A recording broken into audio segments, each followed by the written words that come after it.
All right, we begin here. What's on everyone's lips this afternoon as well. World leaders sending their well wishes to U.S. President Donald Trump and First Lady Melania Trump after news that the couple tested positive for COVID-19. President Trump is being treated at the Walter Reed Military Hospital in Maryland. For an update now, we're joined via Skype by a correspondent in New York, Sherwin Bryce-Pease, who has been following this story, of course, for us. A very good afternoon to you, Sherwin.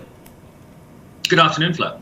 Just as a start, I mean, I'm sure we'd like to hear a sort of update. We just played a clip, actually, from President Trump sort of talking about how he thinks he's fine, but is just going to the hospital anyway. And we do understand that the physician to the president is set to shortly share some information with us. And there is some news as well about his wife, Melania Trump. What do you have for us, Sherwin?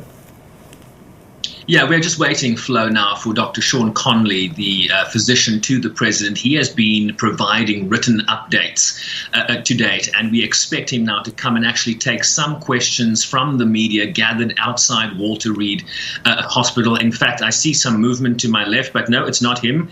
I think this is the Chief of Staff, Mark Meadows, coming out and just talking to the media, but we want to hear from the doctor.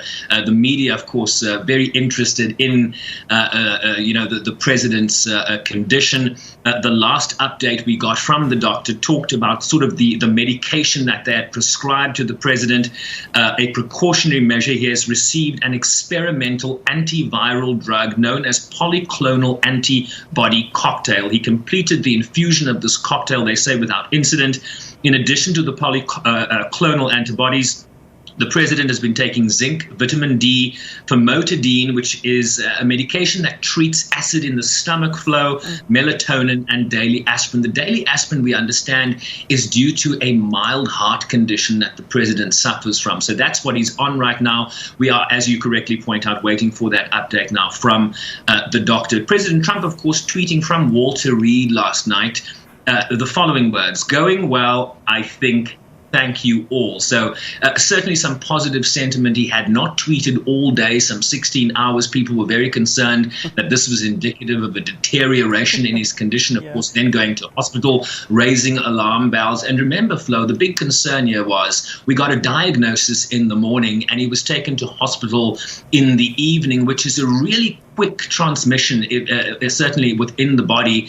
And so this has raised questions about when exactly the president knew that he was infected. In fact, the moderator at the debate on Tuesday with Joe Biden in Cleveland, Ohio, Fox News' Chris Wallace, has gone on record to say the president arrived late at that debate and didn't have time to be tested for COVID-19 on site. So this is just raising further questions. When did the president know, and why did he continue with his presidential itinerary, with his campaign itinerary as late as Thursday? He went to a fundraiser in New Jersey once we already knew that Hope Hicks had been tested positive, his close campaign aide. So this story now developing beyond just the presidential couple's infection and really to look at the behavior of the president and when he knew that he was infected. We also got an update from the First Lady's Chief of Staff. This is what they say: Mrs. Trump is doing well. Her symptoms have not worsened, and she continues to rest. She remains in touch with her husband. She's thinking of all who are ill and wishes them a speedy recovery. So that's pretty much the update. In addition, Vice President Mike Pence and Karen Pence, they've received their latest COVID test results this morning. They have both tested negative, and of course that becomes an important conversation point when we talk about succession were the worst to happen.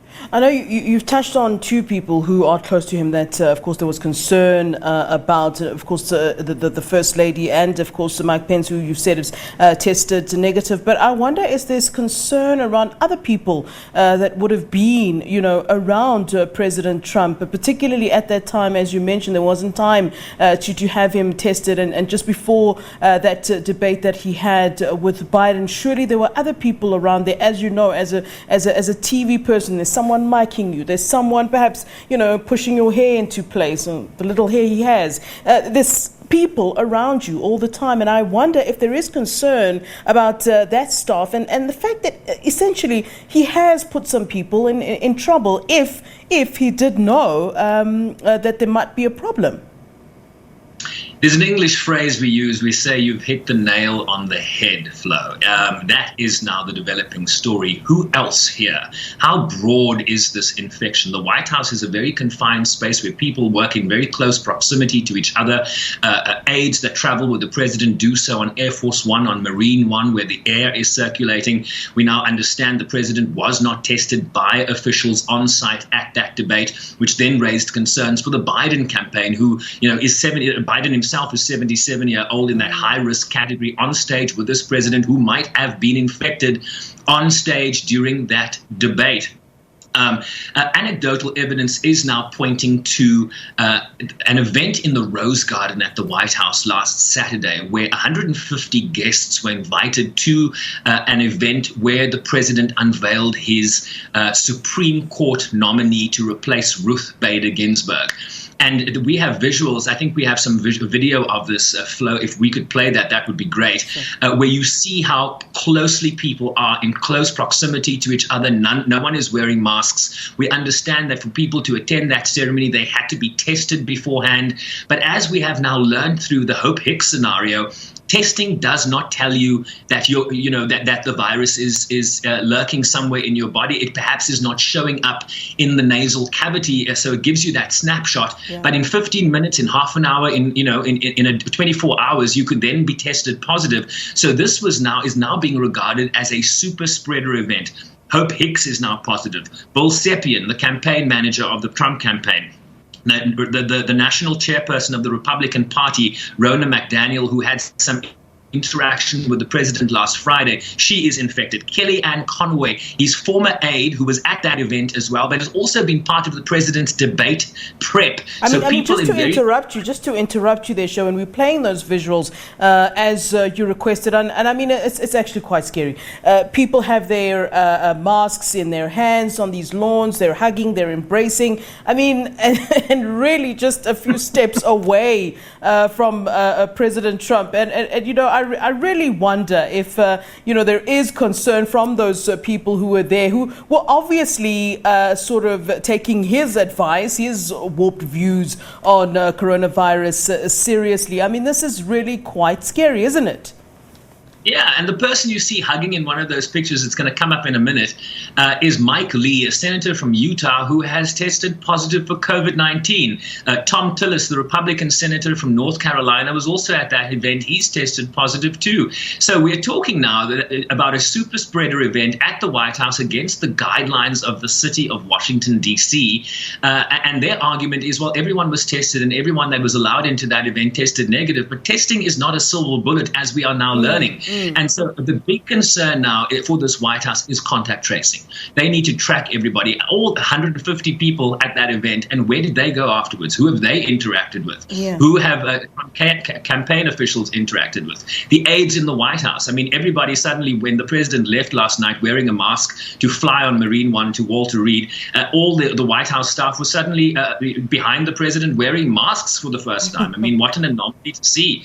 And so, yeah, hopefully, as Nancy Pelosi said yesterday, this will be a pivotal moment that takes us to another place where we don't politicize this pandemic, but follow the science. And the science tells us very clearly, wash your hands, social distance, wear a mask. So hopefully, there'll be a recalibration in this Trump campaign where he goes to campaign events where hundreds of people are gathered in a confined space, a pen, if you will, not wearing masks. And these are super spreader events. Those are just the facts, Flo. Yeah, I want to carry on talking about the campaign because obviously this is such a crucial time actually for President Trump. I know that there has been some word from former President Obama. He was very mature, wishing Obama and his wife well. We also heard from Kamala Harris, the VP hopeful. Talk to us about how this is all sort of playing out. Everybody's campaigning at the end of the day. So I would assume that people are being nice also because it plays into their own good PR.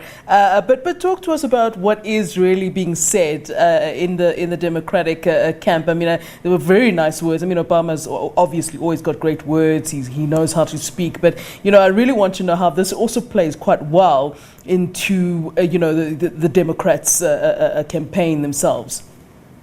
Yeah, don't tell anyone. We're still in an election campaign and we're about 30 days from election day. So that, is the veneer through which we have these discussions, despite the president's diagnosis. What we've seen from the Biden-Harris campaign is they've pulled back their negative ads out of respect for this moment. The president of the United States is ill. He is in a high-risk category at 74 years old, medically obese, with reportedly a mild heart condition. And so there's certainly a great deal of concern from political leaders in the country, from people in general, despite your political leanings. And we heard from Kamala Harris and Barack Obama, who was headlining a campaign fundraising event for the Biden-Harris campaign yesterday. Let's play those clips. Let's see what they said. Sure.